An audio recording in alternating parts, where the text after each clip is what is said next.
Hey, good morning, everybody. Robert Phoenix here once again, broadcasting to you live from Fredericksburg, Texas. Let me just check my settings here. Checking mic. 1, 2, 1, 2. Yeah, I think we're good here. I think we're very good. How was everybody today? How was everybody this morning? Um, I was I was flat out exhausted yesterday. My lord, I was tired. Very long day. I think I might be maybe the hardest working man in astrology and alternative media. I think I might be the James Brown of astrology and alternative media.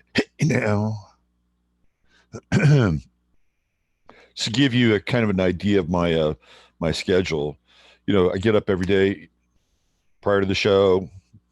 I check the internets. And I hit the show 8:45. It's 8:48 today. A little bit late today, but I'm here and close to the target.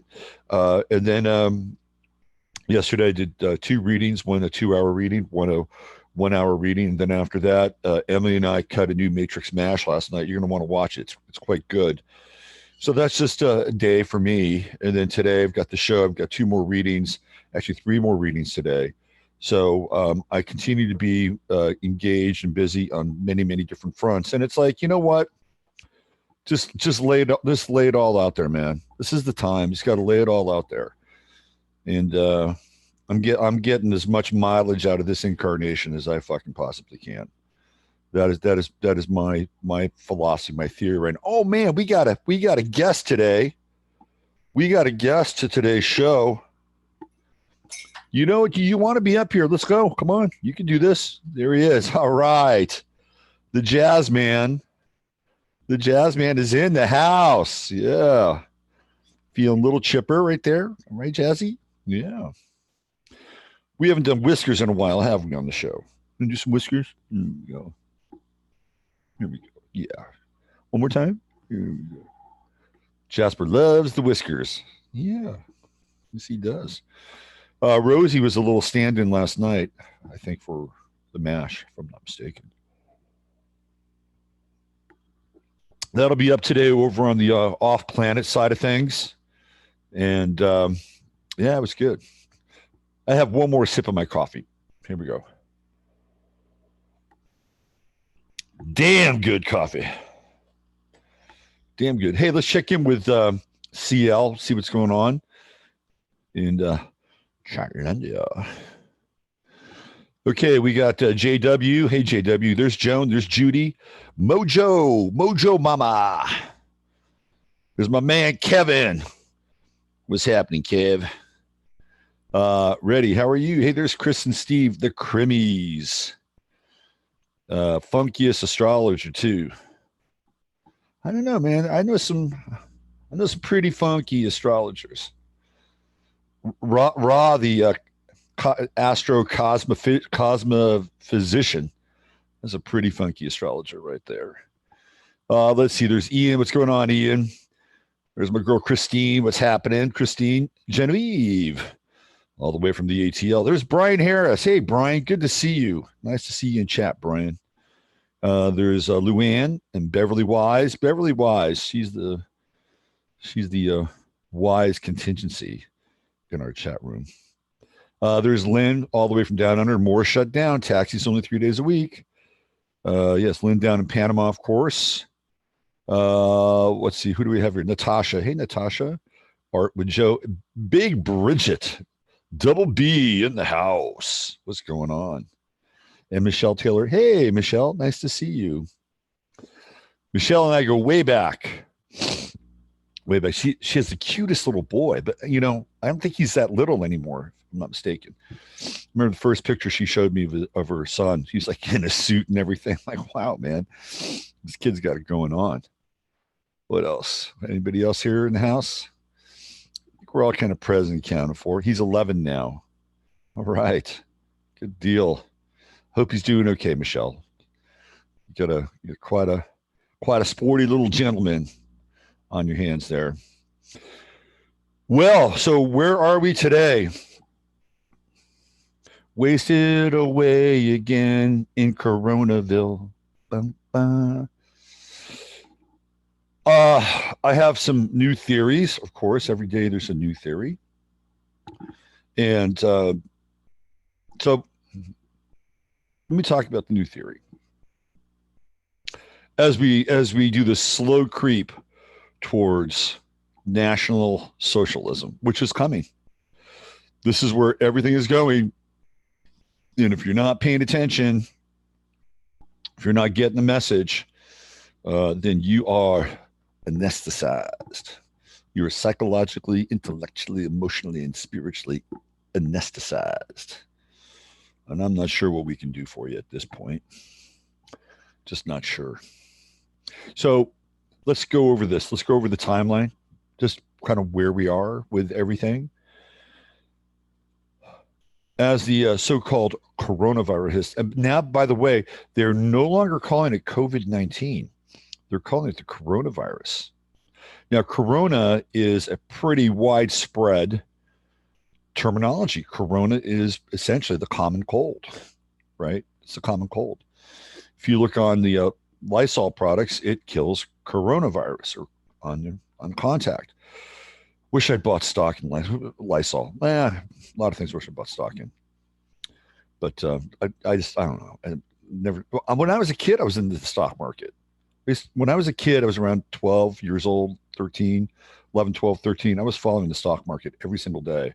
I'd look at certain stocks. I try to figure out and gauge which ones were going to be winners and stuff. I usually got to the stock market after I devoured the sports page, every single line of the sports page. When I was a kid growing up, the sports pages were actually green. Like it was the one section of the paper that was green. It was called the Sporting Green. So they spent a little extra money on the dye. And eventually that ended, and they just the masthead was green, and eventually that went away, and just like everything else, faded into the history and dustbins of the United States of America. Those were really, really good times. Good times. So let's go over this now. All right. We have the coronavirus, and what has it done? It has shut down America. The unemployment numbers are going to look incredibly staggering. We're going to be up around 32, 33%. 32 to 33%. And this is for portions of society. This is all society, right? But there are portions now that are really having to deal with the immensity and the enormity of the situation. I paid my rent yesterday, and I asked the property manager here, I said, so what's going on? He says, a lot of people are moving out. So he really says, yeah, we're getting a lot of people moving out. And what I'm surmising is that they're probably going to be moving in with relatives for a number of reasons, to save rent, to be able to concentrate their resources, maybe help an elder. I think that's going on. If you go back in time, I did this thing called the melting economy way back in 2009, and I actually predicted that people were going to be moving back home, and people who were at home would have a hard time getting out of their home, not because of the coronavirus, but because of the economic situation. Seems to be happening here. So then I asked her, well, what happens if people don't pay rent? And they sent out a very kind of threatening email, like, if you don't pay rent, we're going to evict your ass. And that's not the case. I asked her, so you're going to evict people? She said, probably not, because it's going to be very hard to actually rent to people during a cycle like this. So if you are trying to rent or want to rent or find a new place to live, this is actually your time and you can actually afford it. You can get some pretty good deals right now. That's my sense. So file that away. So anyway, we've got a bunch of Americans out of work, 33%, right around there, 32, 33%. And hopefully they're waking up. I've compared what we're going through as it's like a 9/11 event, but 9/11 happened very, very quickly. Years of planning, by the way, 9/11, but it happened very, very quickly. And when it hit, it was like being punched in the nose, punched in the stomach, and kicked in the nuts simultaneously for most Americans. They didn't know what happened. They just did not know what happened, and it was shocking, and and it violated our sense of safety and sanctity and security. One of the just absolutely terrible moments in American history, uh, not just because of the theoretical lives that it cost, but the psychological damage that it did to the rest of the country. Right? Bad stuff. Bad stuff. Huge trauma. Huge psychological trauma. But it happened quickly. It was like, bang, over. Everybody was just reeling. Well, we're in a 9/11 situation now, and it's happening frame by frame. It's like you could just watch the buildings go tick, tick. Now, the demolition is not quite complete yet, but it is in process. And so, as 9/11 happened and people were hit right upside their head, uh, they had to recover months after that. In some cases, years. And there are people who, for 9/11, was their wake up call. It was their alarm clock. It was their strawberry alarm clock. So what we're witnessing now is a similar situation, but happening at a much slower rate. Although, again, scale wise, right? If you, it's an interesting comparison contrast. If you look at 9/11, it affected a group of people, New York City. And again, it's like New York City's ground zero one more time. Is that interesting? So it affected New York City and Washington, D.C., whatever, the Pentagon.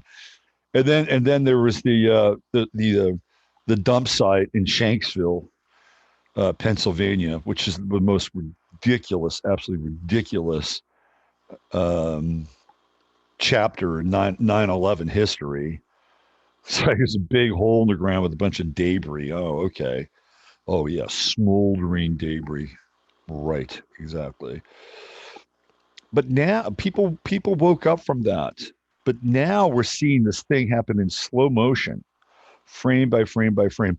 I think we're about if this event was equivalent to the Twin Towers, I'd say we're probably about three-quarters of the way down.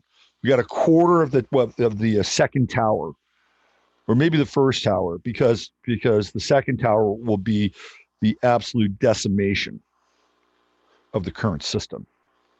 So we're about three-quarters of the way down with the first tower.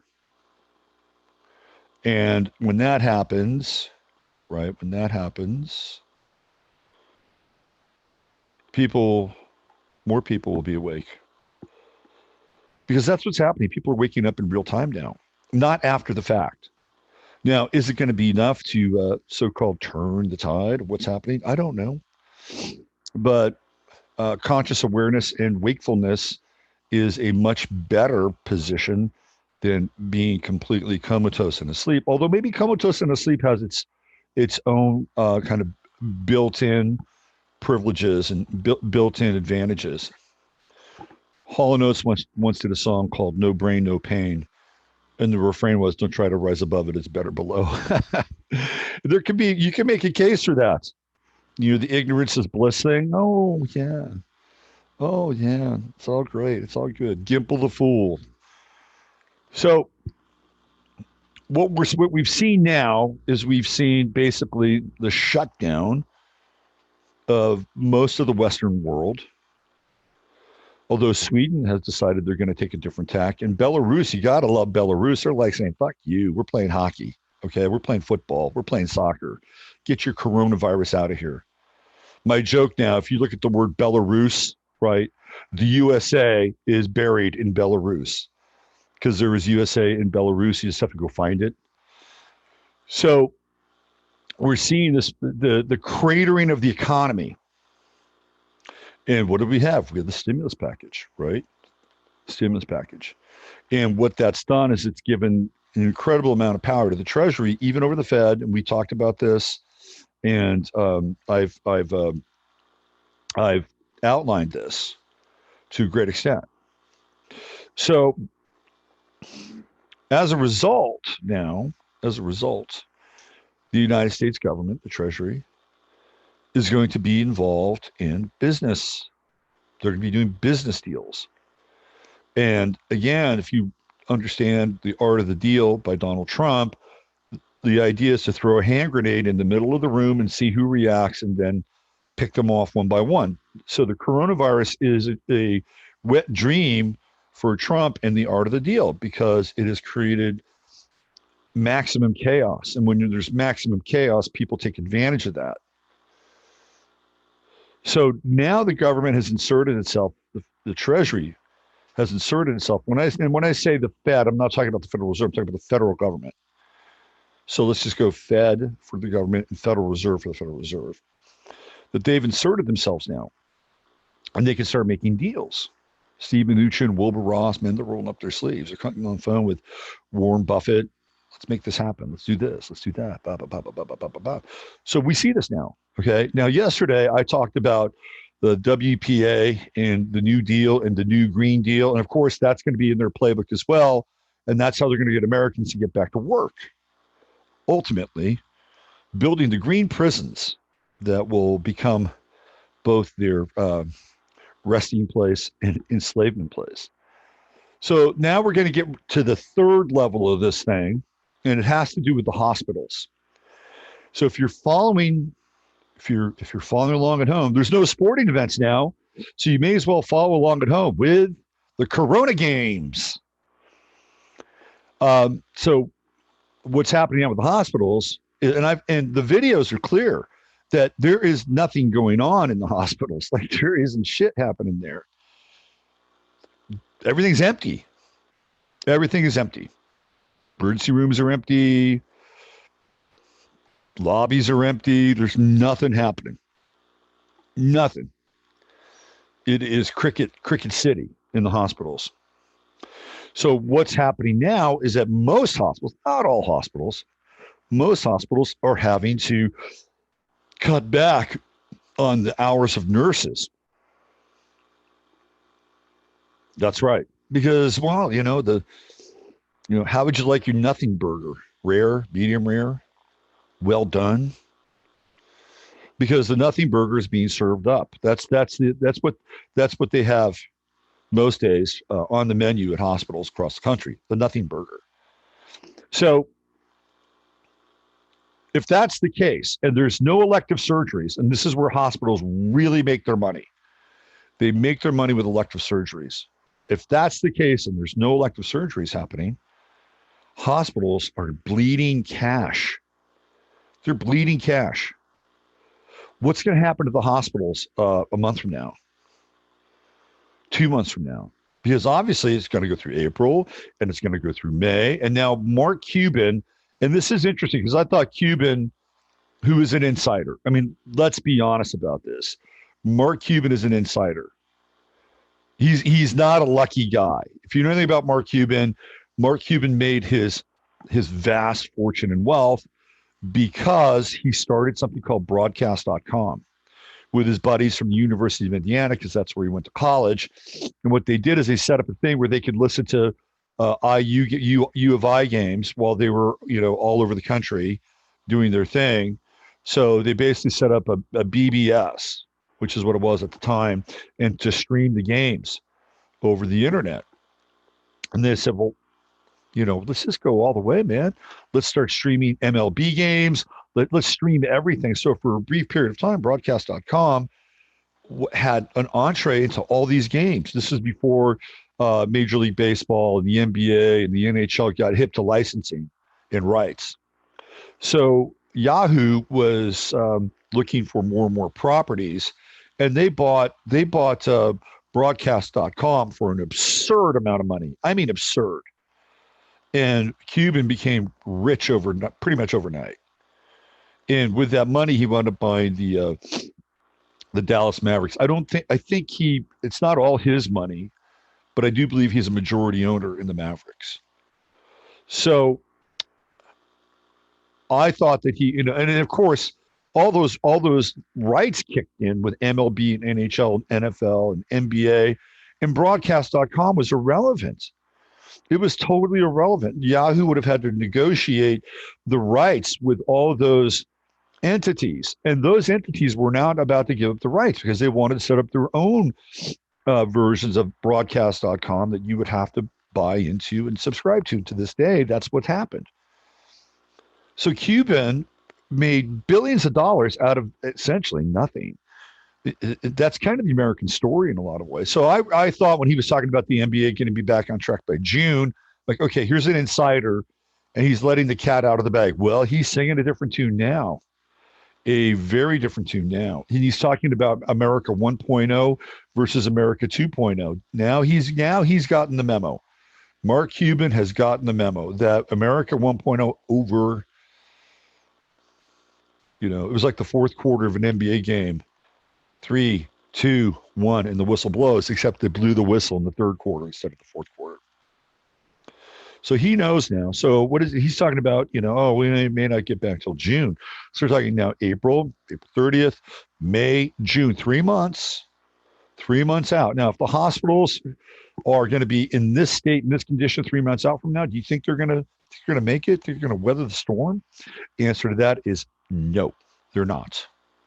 They're not. Now, Jennifer Fitzgerald is probably in chat, and she may have some insight into this, which if you are there, Jennifer, you can definitely enlighten both myself and people in Chatlandia about the status of hospitals these days. And I know there's some nurses that hang out in Chatlandia, and if you have had your hours cut back, or you're looking at a furlough or whatever, please let us know, because I'm running on my kind of pattern recognition here. And so what happens if the hospitals go belly up, which is quite possible? Oh, here's the federal government. We can help you. We can bail you out. We've been so generous with all these other industries. We can help you too. Really, really, yes, please save us, help us. Not a problem. Not a problem. And of course, you hear the propaganda machine cranking up, and it would be like, America's hospitals made such a sacrifice for America. They deferred the elective surgeries. They were there for you with coronavirus, and now they need our help. Now they need our help. So if Congress ever gets their ass back to Washington, D.C., there'll be another iteration of this. And then what will happen is that there's a very good chance that the federal government will look at maybe the top 10 providers, Kaiser, this group, and they'll bail them out. Right? They'll get the top 10, maybe the top 15%, and they'll bail them out. Everybody else, you're on your own, which is kind of what the pattern has been for the stimulus package and for the so-called coronavirus. And at that point, guess what will happen? Then the United States Treasury will then have a vested interest in hospital and healthcare. And then they may look around, through these entities now that they're basically pulling a Mitt Romney on, because the government now is becoming a giant fucking hedge fund. If you haven't figured that out yet, you're sleeping on the entire thing. So they're going to come around and they're going to go, okay, well, through these various like Kaiser or whomever, MedEast, I don't know who these entities are. I just know Kaiser from California. I'm sure if I had half an hour, I can get up to speed pretty quickly on who the top 10 providers are in terms of hospitals and chains and things like that. But then they'll look around and say, well, it's one of the small guys that we want to absorb. Well, how about this group over here, this group over here? And all of a sudden, the sucking up of resources begins to occur. So if we look at what's happening now, right, we got the government is definitely vested now in business. The WPA, or the New Green Deal, is just right around the corner with infrastructure. And then the next phase will be the hospital. So in essence, the template will be complete. I guess the fourth part of this would be communication and media, and that might be coming as well. Because every single sector of our so-called society is moving towards nationalization. Now, I was actually for nationalizing the banks, but you notice that really hasn't happened unless, of course, it's through the Treasury Department, and that remains to be seen. By the way, all they build in this town are new banks. I mean, you got to be kidding me. Every time I turn around and I see construction, it's a fucking bank. I was like, really? That tells you how much money is in this area because the banks just want to get their hooks and there's one bank that's got like three branches in this town. Really, you need three branches? Why do you need three branches? Because you got to disperse that money across a number of different entities. You just can't have it in one branch. That's a real eye opener, by the way. So let's just break this down. They're into the business sector, right? They're going to be into the employment sector via the Green New Deal, which I think is absolutely coming in uh, the second term of Donald John Trump. And then the third piece is going to be hospital medical, and they're going to run that. So we're going to be having nationalized interstitial relationships between corporations and the government, i.e., the definition of fascism. The government will become the biggest employer in the United States. I guarantee you that. Then we're going to have the rollout of a new healthcare system. And again, the government is going to be involved with that. They're going to run everything. And then the fourth piece around this will be the media. Maybe the fifth might be production of food. The media part is coming, and that will have to do with the shutdown of the internet, and then they'll reboot that. Right. So these are the scenarios we're looking at, and as a result, uh, the Trump administration and this version of our government will be out Sandersing the Bernie Sanders people because they're going to have some version of national health care, which is what the Democrats and the socialists and the SJWs and all these people were clamoring for. They're going to have a Green New Deal, but again, on their terms, which is what the socialists and the Democrats and the SJWs and Let's Save the Earth, right? Earth catastrophe people clamoring for. They're going to be the employment jobs, right? Jobs, and then, of course, they're going to be running the entire infrastructure, not the entire, but most of the infrastructure of the businesses across the country. Hello, this is where it's all going. This is where it's all going. And the hospital and the medical world is next. It's a genius plan. It's a totally genius plan. Shut everything down, break everything. You have to break everything. You have to break everything in order to rebuild it out of chaos order, order ab chao. This is the operating principle of the world we're living in at the moment. Now, there's a little bit of chaos now starting to happen on the streets. And I wanted to show you something here. So I got to put this meme out there. This is a very funny meme. I'm going to show you this here. Let me see if I can find this thing.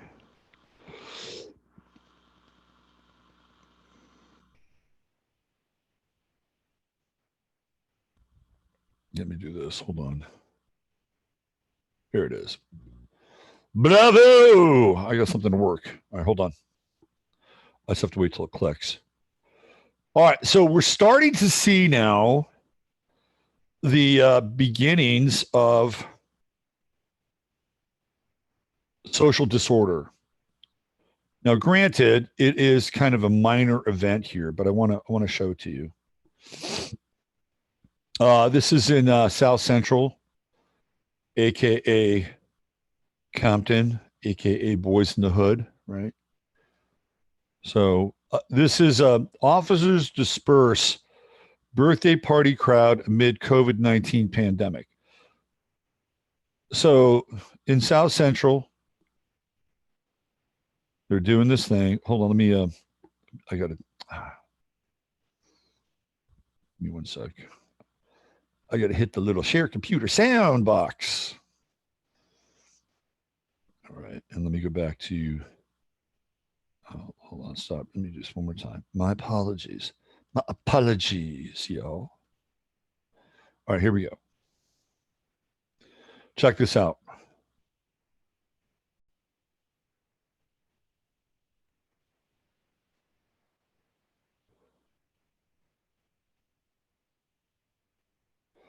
So check this is here we go.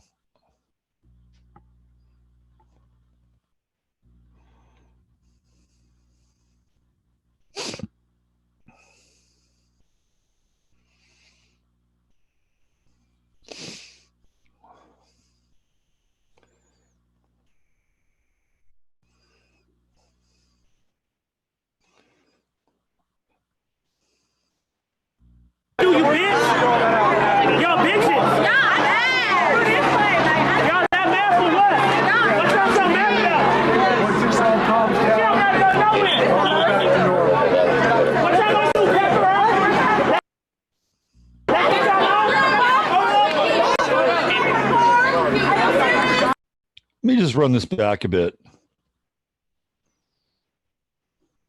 Why do all cops look the same? Why do they all look the same? You ever notice that? They all look the same. See if I can do this.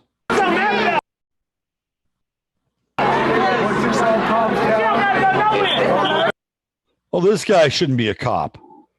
This is not a cop face. This is an IT software guy. He should not be a cop. Buddy, get out of the cop game. It's not for you. I can tell you that right now. I can read every one of these cops. There we go. Let's go back a little bit further.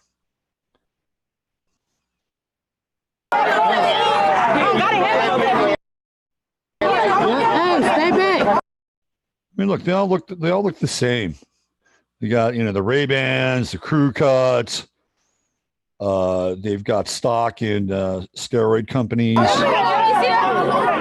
Like, how many times have you seen this guy? I mean, is this guy not an NPC? I mean, this guy exists in just about every city or every other city across America. And what about this guy? Yeah, look at him. He's almost a caricature in some ways. And this is a guy you want to get into a foot chase with, by the way. I think if you're going to get into a foot chase, this is your man right here. And then there's this guy. He doesn't have his Ray-Ban. But you know what's interesting about this is that not a single one of them are wearing any protective masks. Now, he's got his Ray-Bans on, but not a single one of them are wearing a protective mask. They're not wearing goggles. They're not wearing gloves. Apparently, they're not that afraid of the so-called coronavirus. Here's another guy, Casting Central, NPC. What is this dude over here? This is this like the ET cop right here? Which one of these is not like the other?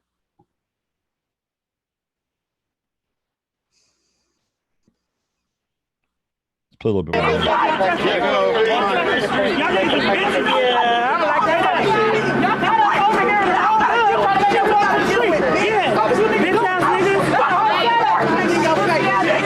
We gonna come back though. We coming back. We coming back later, not right now. I bet you we come back. I bet you we do, you bitch. Y'all bitches. Y'all that mad for what? What y'all so mad about? Once this all calms down, Y'all gotta go nowhere. I'll go back to normal. What y'all gonna do, pepper up?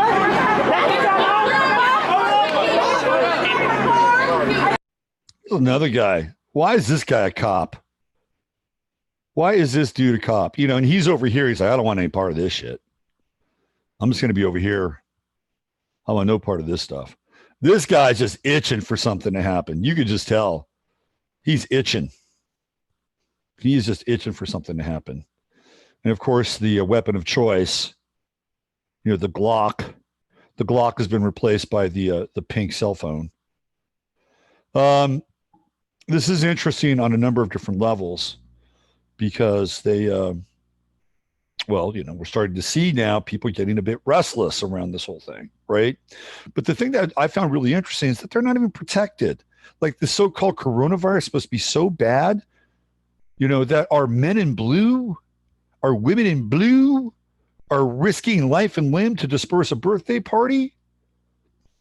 So I heard, well, maybe they don't have the equipment. Are you fucking kidding me? There are these things called gas masks, and trust me, they have plenty of gas masks. But no, what they want to do is they want to be, kind of less threatening. Less threatening. This is the new gentle version of the Crackyo Skull Force. See, we're transparent. Look, they could protect themselves if they want to. Trust me, they could, but they're choosing not to. It's an interesting piece. Now, I went to that video, which is on YouTube. Give me 1 second here. Let me get out of that. I went to that video, which is on YouTube. And if you read the comments are 100% supportive of the cops. and how ridiculous that the women are, that they're risking their children because they're kids. There was a birthday party. They're risking their children. That's where they live. Okay, that's where they live, and the social pressure is mounting because they have no outlet. So what are they going to do? They're going to take to the streets and go have a birthday party. You can't have that. It's not happening. But the comments were so pro police on that one. Oh, look, they're risking their these people are childish and blah blah blah blah. Not one comment is like, where the fuck are the masks on the cops? Not one. Not one. If coronavirus is so bad, how come they're not geared up? I mean, it's kind of ridiculous in a lot of ways. Like, what are people watching? They're just so conditioned to have their responses go through this filter, which is essentially supporting authority. And I have no doubts that these AI bots are released on YouTube and they populate the comment section with comments that are going to be pro fill in the blank. So next thing you know, you've got 1,000 comments and 98% of them are, pro whatever. And out of that pro whatever, in this case, maybe 15% are actually populated by AI. Just like how on Facebook, there's a ton of people on Facebook that are just AIs. Kind of interesting when you think about it.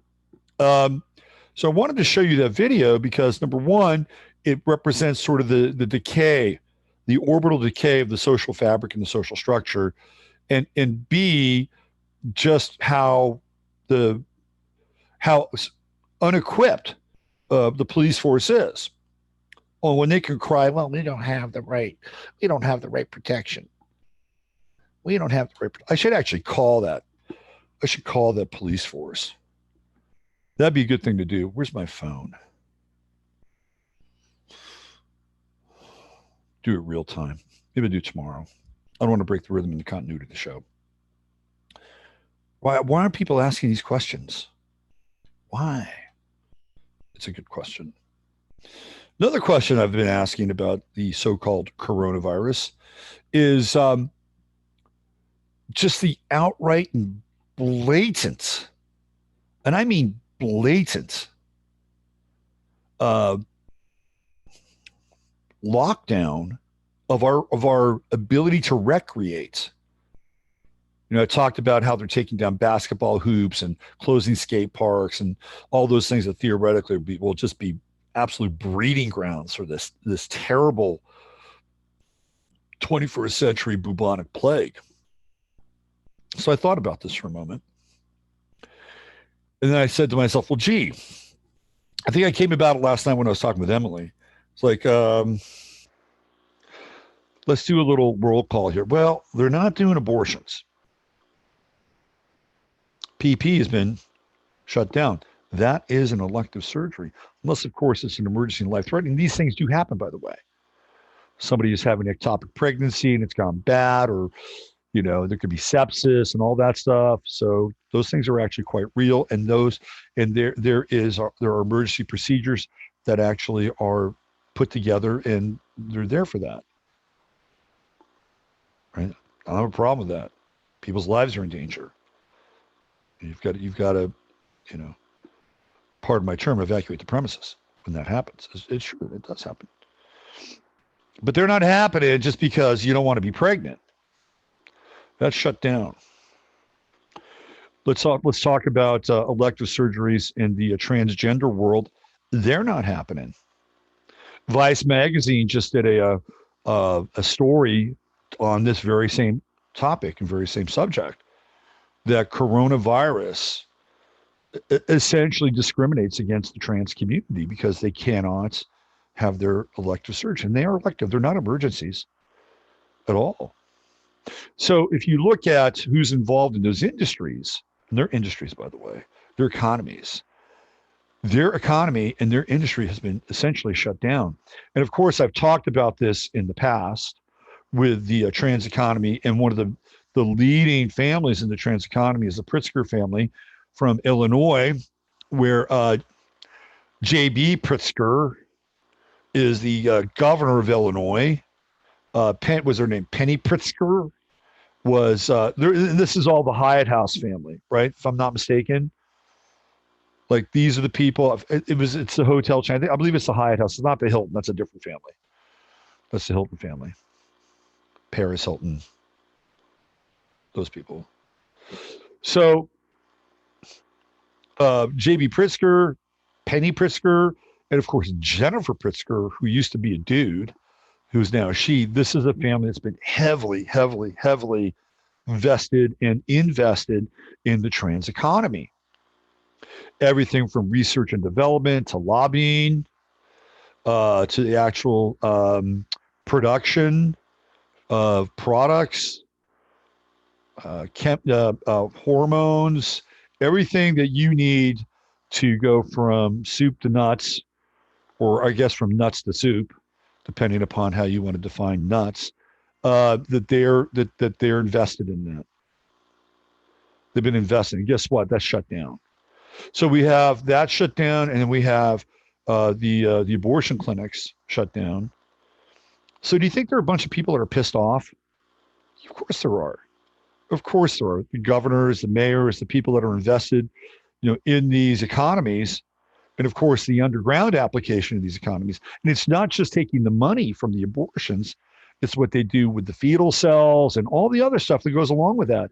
That's shut down now. So maybe they're just a little pissed off. It's like, fuck you. We can't have our little industries. We're not going to allow you to have any fucking fun. We're going to take down the nets and we're going to close the skate parks. Because if we can't have our economy and our ritualized economy, and these are rituals, by the way, a sex change is a ritual. It's a Baphomet ritual. So if we're going to shut down our rituals, we're going to shut down your rituals, motherfuckers. You're going to feel the pain too. Right. So there's a quid pro quo thing going on. I mean, I think that's part of this. It's not the totality of it, but I think it's part of it. It's part of it.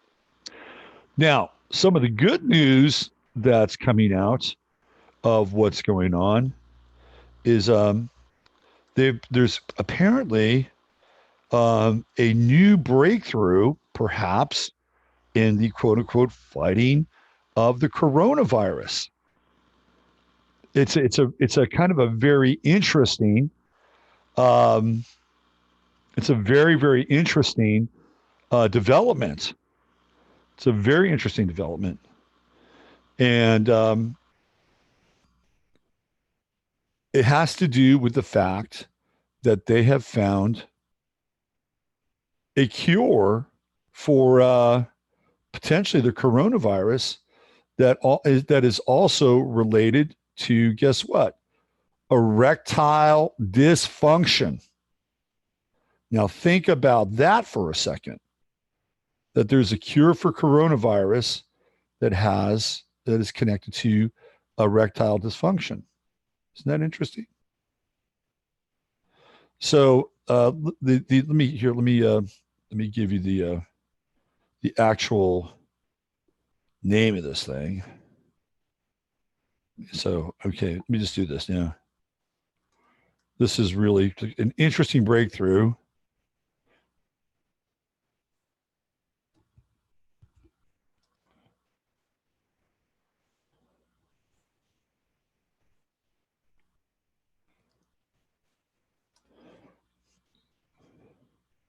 It's a kind of a mind blowing thing, right?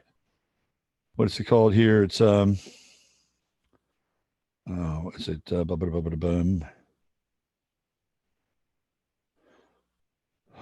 Hold on, coronavirus. Let me see this. I got to get the right name here.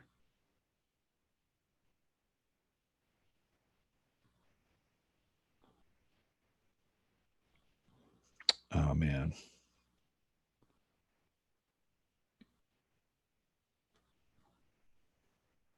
Hold on.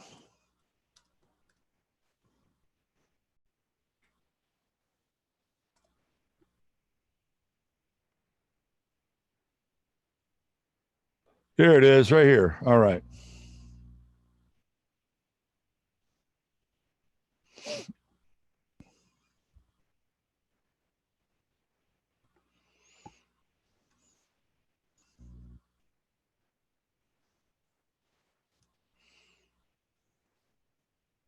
Okay.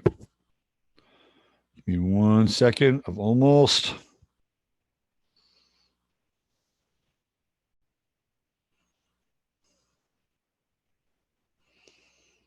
got it lined up here.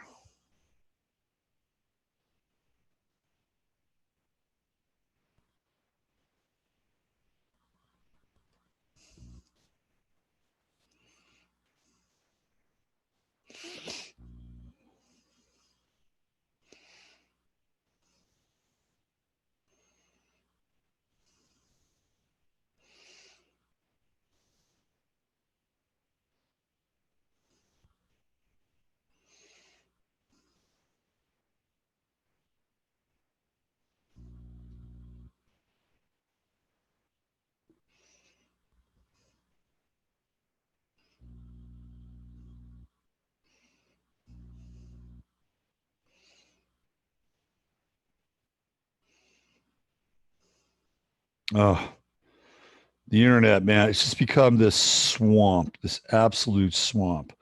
Let me get you to the story here. And where is it? Got to go back to it. I apologize. This is the internet has become a swamp, just like my desktop has become a swamp as well. Just had it here. Where is it? Not there.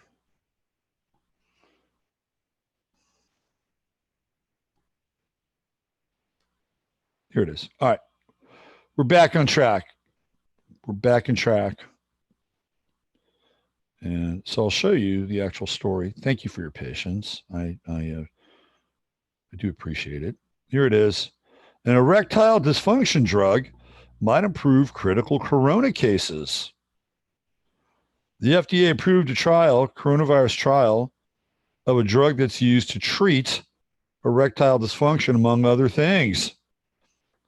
The drug showed promise in treating ARDS, a common COVID-19 complication for severe cases that require ventilation therapy. If the trial is successful, the drug could be used to treat up to 100,000 critical cases. The drug is called Aviptidil,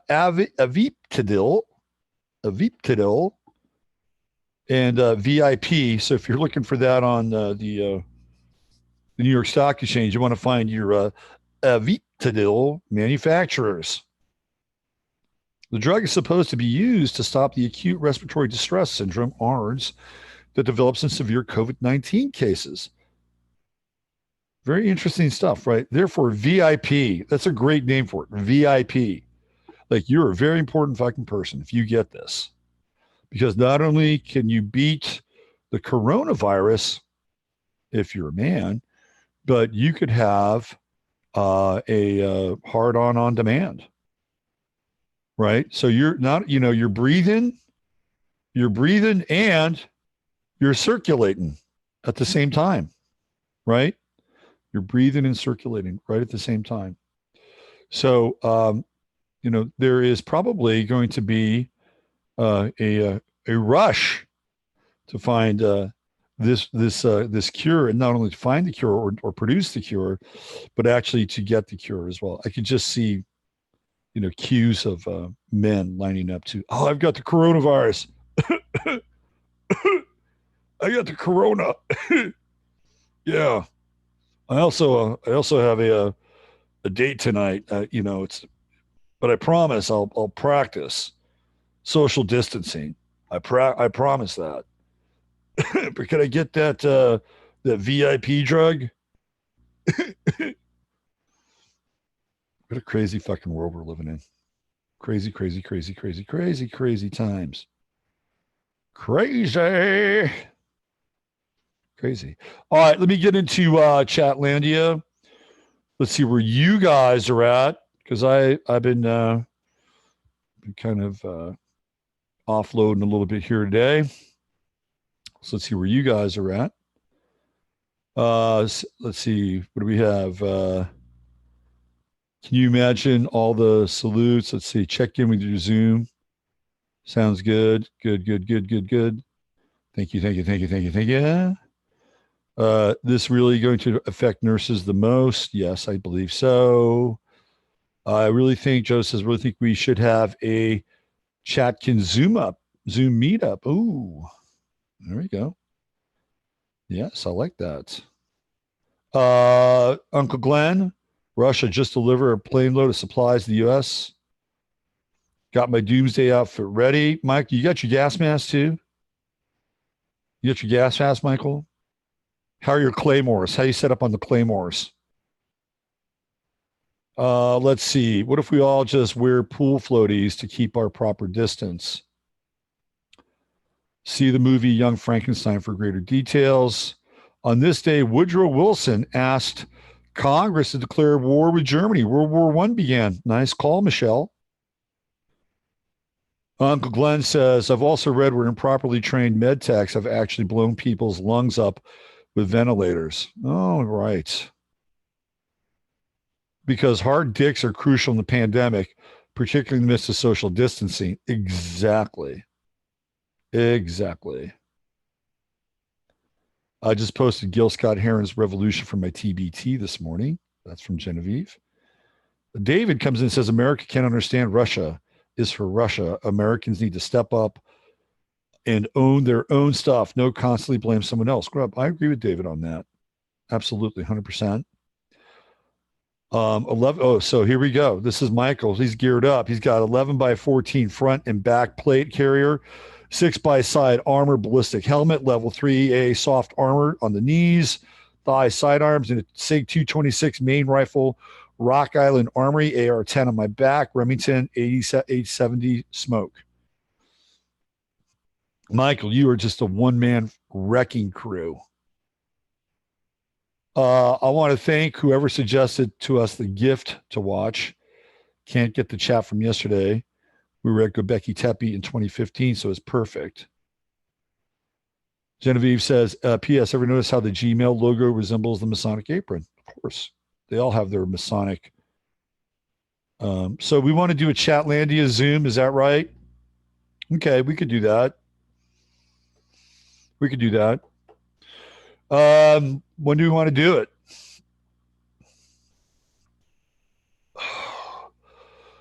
Do you want to do it on Saturday? If you want to do it on Saturday, go over to the 11th house on Facebook, or you can, I guess, send me an email. I have a client on Saturday. So if you want to do a Zoom, Chatlandia Zoom, I'll set it up. And we'll do that. And I guess we'll be able to, I think I can only get 100 people in because I have an upgraded account. So if you want to do it, just let me know. And I'll put something together.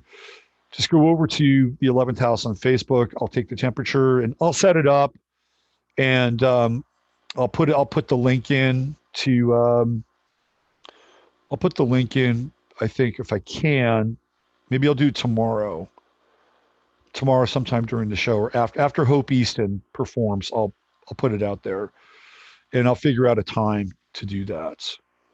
It's a good idea. I think you people want to connect, and we'll do that. Well, it's a good idea. Thanks for suggesting that. I can't stream on Facebook Live though. I was denied. I'm banned for 30 days for streaming on Facebook Live. There's something else I wanted to talk about, but it's now escaped my attention and my memory at this point in time. Oh, yeah. I was thinking what could be really good is like having a social distance social, right? Have a social distance social. And so you could actually do this in a public space, and you could have pods of people that were like 6 feet apart, right? In one pod, and that's a group of 6. And then within the preferred distance, have another pod of 6, and another pod of 6, and another pod of 6, and another pod of 6. So it'd be like dolphins, right? Just a big pod, but we're all like socially distant, and following all the very, very important rules that are being set forth for us. And in the middle of the pod, you'd have like a table, like a round table, and you could have things like drinks with straws, gloves that you could actually have finger food with but never touch, right? Sort of the antiseptic circle for the social distance social. So there is a subversive idea for anybody who is getting a little bit bored, has some time in their hands, because it feels like people have some time in their hands these days. You may want to be able to implement something like the social distance social in your town. A couple of other updates, and this is where I wanted to get to. Greg Abbott, who is the governor here of Texas, has decided that guess what? People can go back to church. How about that? I guess the Masons pitched a hissy fit because they're technically, I believe, exempt, tax exempt, because they're probably a church and they can't get together. So they probably said, come on, Frater Greg, Frater Abbott. We need to be able to congregate. We need to be able to fraternize. You're right. Not only that, but the churches need the money. Remember that. Keep that in mind. Churches need the money. They got to stay in business. So Abbott now is now labeled going to church an essential activity. In other parts of the country, there are pastors that are suing the local government, or whether it's the city or the town or whatever, even the county or the state, to be able to congregate. And they're working with ACLU lawyers, and they're testing the First Amendment rights on this thing. So these are kind of interesting developments. Now, on the Abbott side, it's just like, well, you've been granted the ability to go to church. On the other side, people are actually fighting for their ability to congregate. These are interesting developments. However, on the flip side now, there are apps that have been developed so you can put them on your phone. And if somebody is sneezing or somebody is coughing, and if somebody is standing within 3 feet of another person, you can app it up and you can send it to the so-called authorities, the powers that be, who, of course, have our best interests at heart and at stake.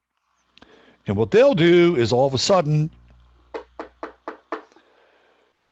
excuse me, but you got a report that you actually sneezed 3 times in public. You do know that there is a ban on sneezing. You do know that, right? You're not allowed to sneeze anymore. And if for some reason you are just compelled to sneeze, you have to take your shirt and put it above your face like this, so that when you sneeze, it all comes back to you. And the reports that we had is that you did not do this.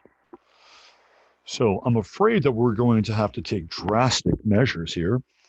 And I'm afraid we're going to have to block your nostrils. Oh, yeah. Oh, yeah. They're going to block the nostrils. We have a brand new nostril lock. And then what we do is we essentially pierce your nostril, and we put in a steel bar, and then we were able to put blocks inside of your nasal cavity, and we're actually able to lock it up. So you'll be on forced nostril quarantine for the next 21 days. You're going to only be allowed to breathe through your mouth. Or do you understand this? Do you consent to this? So this is what's happening now. It's setting up the snitch culture, which is what they did in the so-called former Soviet Union, right? Well, guess what? It's coming to a cell phone near you. Near you. And just what happens if somebody's got a hard-on for you? Not like a VIP hard-on. That's a whole different thing. But what if they have I don't like that motherfucker. He's always gotten under my skin. He was a pain in the ass. He's a pain in the ass. He keeps coming to these city council meetings. He keeps calling us on our shit. Not me, of course. I stopped going to city council. I'm just giving you an idea. Blah, blah, blah. I know what I'm going to do. Where's that app? Where's that? Yes, I saw him at Walmart. And he was standing very close to another customer at Walmart. I think he was about 2 feet away. And of course, it's, oh, well, thank you. Thank you for your help in helping us make sure that people are healthy and safe. Your participation is Greatly valued. Greatly valued. Thank you, comrade. All right. Let's see what else we got in Chatlandia.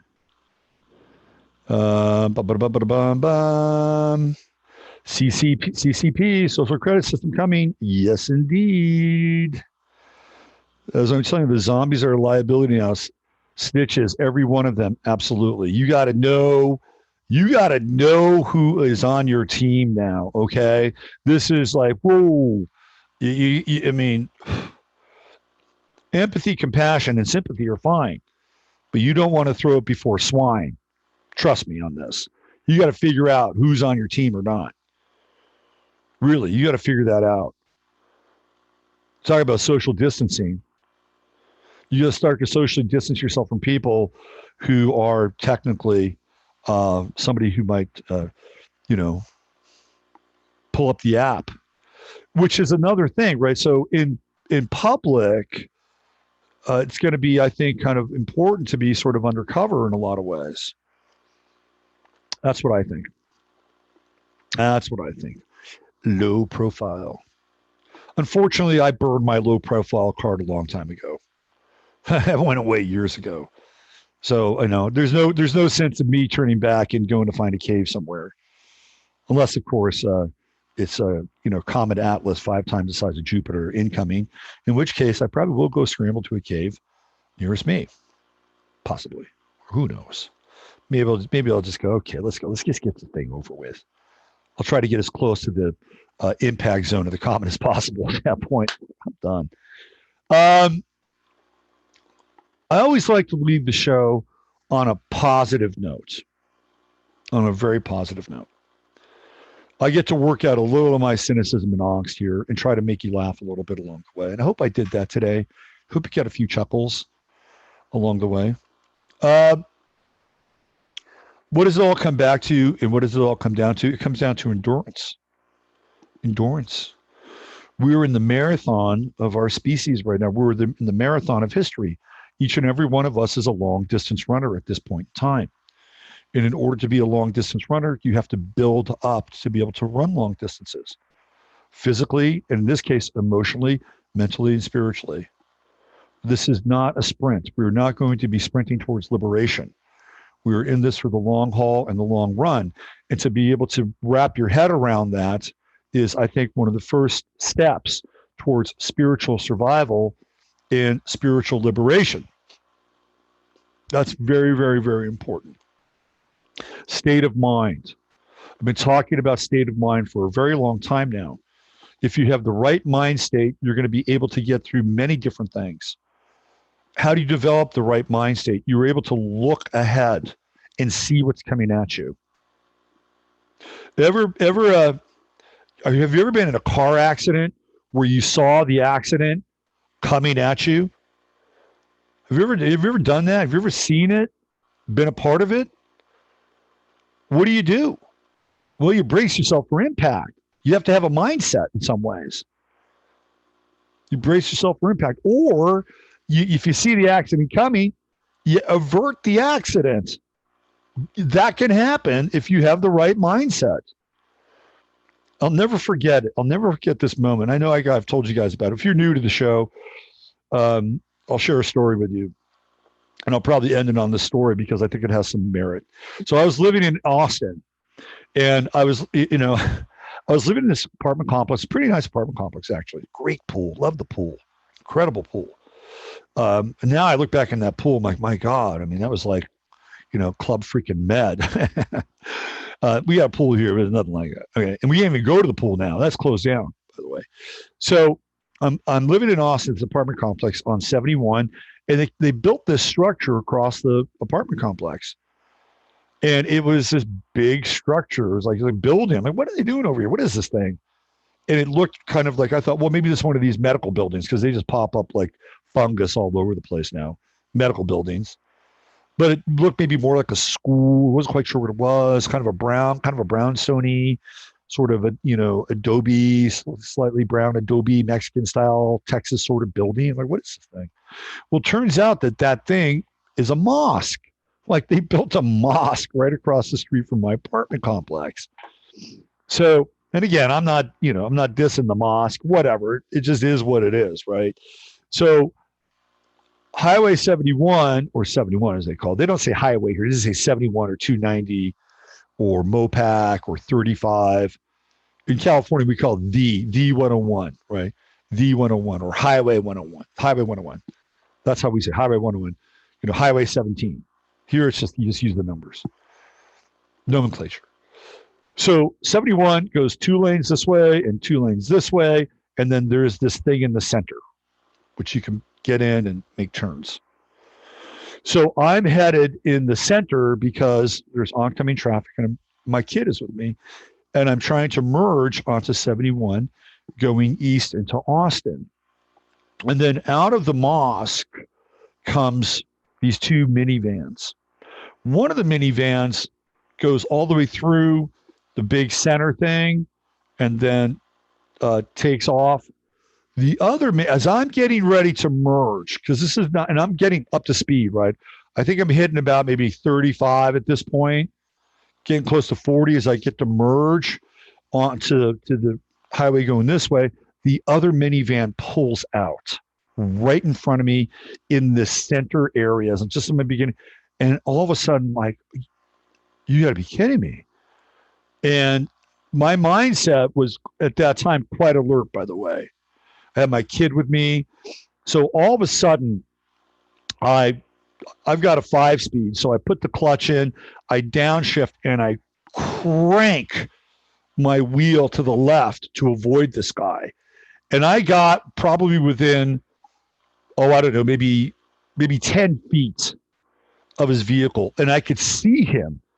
I could see his face in the passenger window.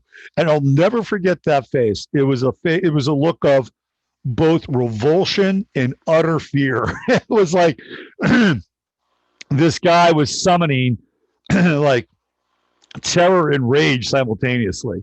It was like he was totally freaked out, but he was also really pissed. I could just see it in his eyes. And so as I downshifted and cranked my wheel, I fishtail and I literally slide up, and that's where I get to see his face, right?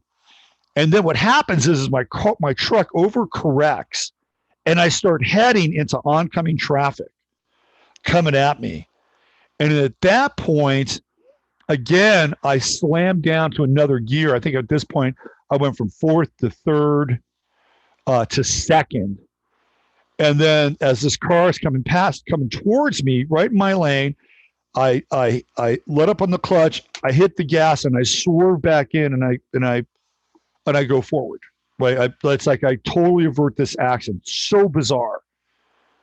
And I could have been theoretically killed twice in that moment. Either hitting the guy, he would have been dead, by the way. He would have been singing blues with Allah at that point. Or I could have been hit by the oncoming car. And both my kid and I, we might have been, singing our own heavenly blues, right? And it was really kind of an intense moment. It's really intense.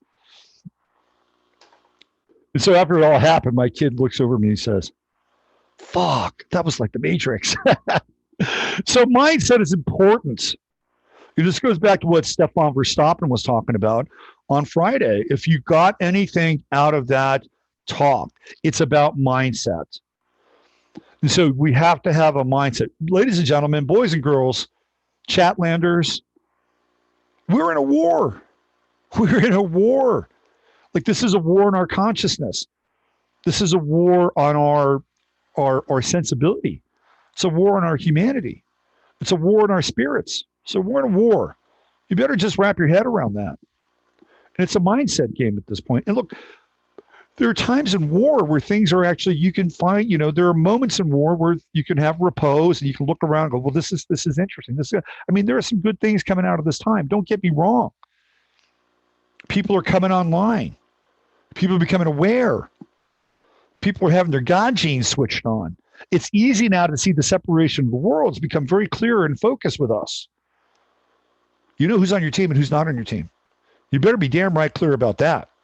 Make no mistake, okay? Make no mistake about that.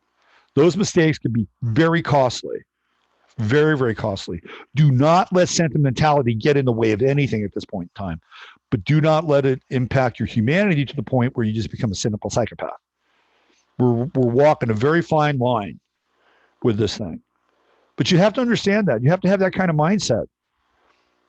You have to, because you need to know the conditions that we're in.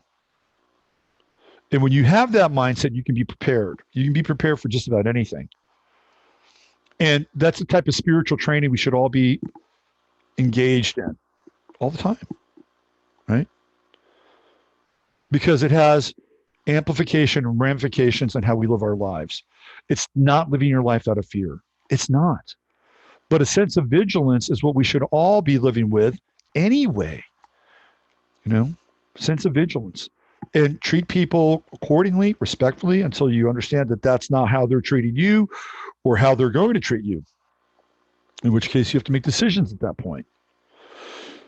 So, in as much as I've just shared everything with you, mindset is vital. It's vital. Take care of your mind. Do things that nurture your mind. Do things that nurture your spirit. This is also part of the mindset, because we're in a marathon. We're in a marathon, and you have to stay hydrated, and you have to do all the things that keep you in the race. And I'm here 6 out of 7 days a week to help you stay in this race, whatever it is, whether it's humor, whether it's information, whether it's astrological insight. That's my commitment to you. You can find me at robertphoenix.com. I'm doing readings. They're going great. And let's do this thing Saturday, Chatlandia. I'll set up a Zoom because I got the account. I got the it's not the Supermax account, but it's a good enough account. And we'll get together. I'll come back tomorrow with kind of a time. If you want, we can hang out for an hour. You know, and then I actually encourage all of you to form relationships, and that's already happened. You know, there are people in Chatlandia that have formed relationships with one another, and that way you can also share and connect and bond with other people. And it's happening. It's really happening. So we can meet together, and you can kind of, you know, hang out amongst yourselves as well. All right, here we go. What do we have? Bernie needs to drop out. Whatever. Trump's going to become Bernie. Not whatever. I'm sorry, Professor Foxtrot, but Trump's going to become Bernie. Let's see, 115 watching. Woohoo! How about that? Thumbs up. Yeah, do the like, folks. 115. That's a big number. Wow. That's pretty good. All right. You guys, use your head to discern what's real. Your heart to stay open to what's possible. I'm Robert Phoenix. And you are you. And thank God you are. I'll be back tomorrow. E. Michael Jones. The Slayer. E. Michael Jones is, he's Archangel Michael, right? Michael. He's the Dragon Slayer from South Bend, Indiana. He'll be on tomorrow for about 30 minutes, followed by Andrew Kaufman giving us the latest breakdown and lowdown of the so-called coronavirus, and the lovely and talented Hope Easton giving us a musical respite and an upgrade in our aesthetic and classical values. Hope, I'll connect with you today for a little bit of a mic check. Until tomorrow, take very good care of yourselves, and I mean that. I'm Robert Phoenix. Bye for now.